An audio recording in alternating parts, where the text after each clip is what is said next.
I know that in very bad times in my life, I've created work that is so personal, yet so dark, that what comes out terrified me. I remember showing a certain piece to a friend and asking her, "Does it look evil?" She said no, but of course what I meant to ask was, am I evil for creating such darkness? But I was too ashamed, scared, embarrassed to ask, in case the answer was yes.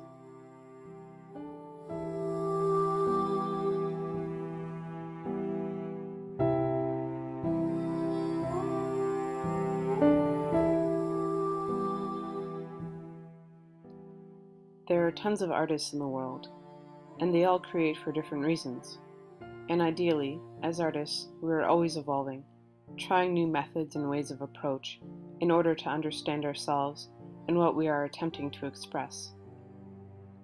And as natural as it may be for someone who wants to paint a seaside scene or a bouquet of roses, for many of us, it's natural to want those seas to churn and flowers to die. Some of us like dark art.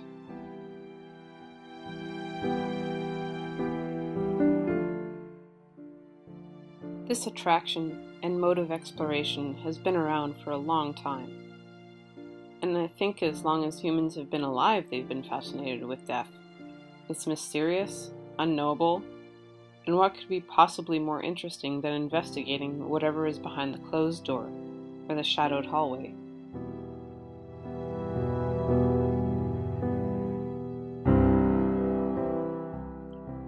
When the term Gothic started happening, it certainly wasn't supposed to be flattering. It was an insult.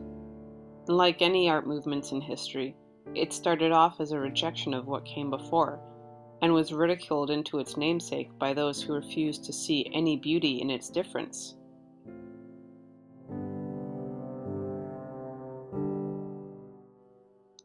But I've always held this idea that some of the most badass art originated from mannerism, and I'm talking Western European art here. When I first learned about mannerism, I felt like it was the first of its kind to reject the principles of ideals and beauty, and amplifies discomfort, exaggerating proportion, and mocking the aesthetics of what was deemed suitable art at the time.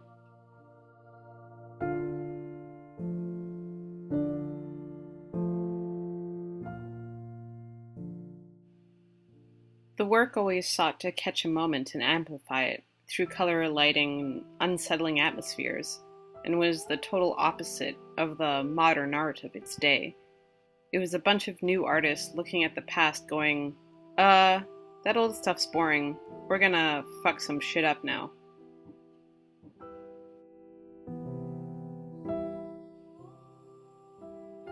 The Pieta, for instance, one of the most famous Christian images to ever be carved out of marble, sits behind however many feet of glass in basically a cage now because of how much we revere the work of art to keep it away from vandals.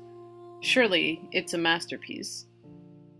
It's heart-wrenching and visceral, describing the loss of a son to a mother, and appealing to the personal and spiritual. The relatability of loss of one that is our most beloved, the unthinkable grief that comes with it, and for followers of the faith, it's a reminder of the pain of which Christ died for, the sins, as he lays dying in his mother's arms, bleeding out from his crucifixion wounds.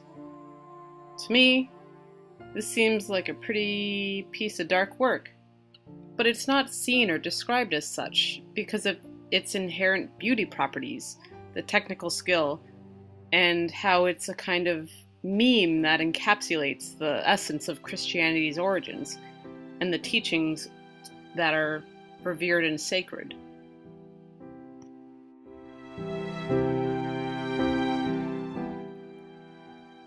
And for hundreds and thousands of years, artists have sought to create work that disturbs viewers, to make the audience churn within themselves at what they are looking at, or what they are challenged to make sense of in front of them.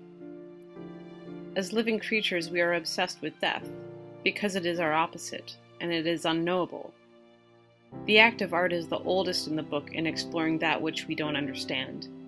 acting as a bridge between the artist's unconscious, darkness, and the conscious mind, to make sense of something, to tell a story, or challenge history.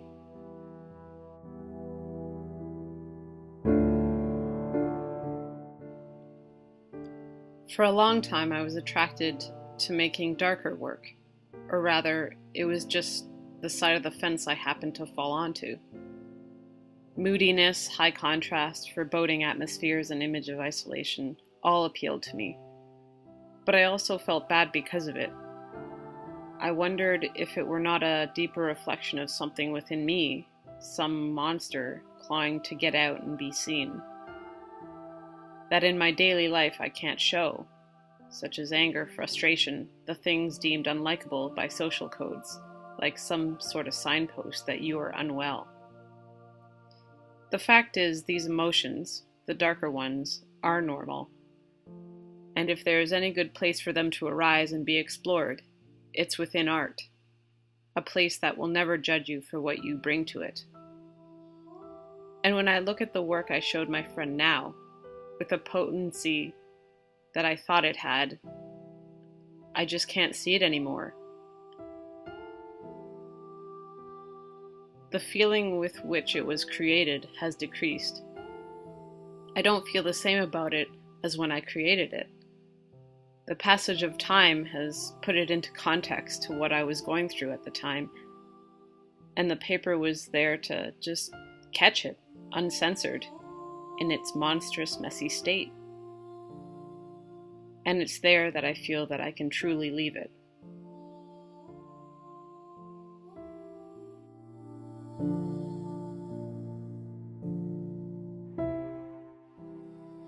It is hard to be one with the aspects of ourselves that we may wish to ignore or distance ourselves from. But like I always say, art is there to hold you, no matter what.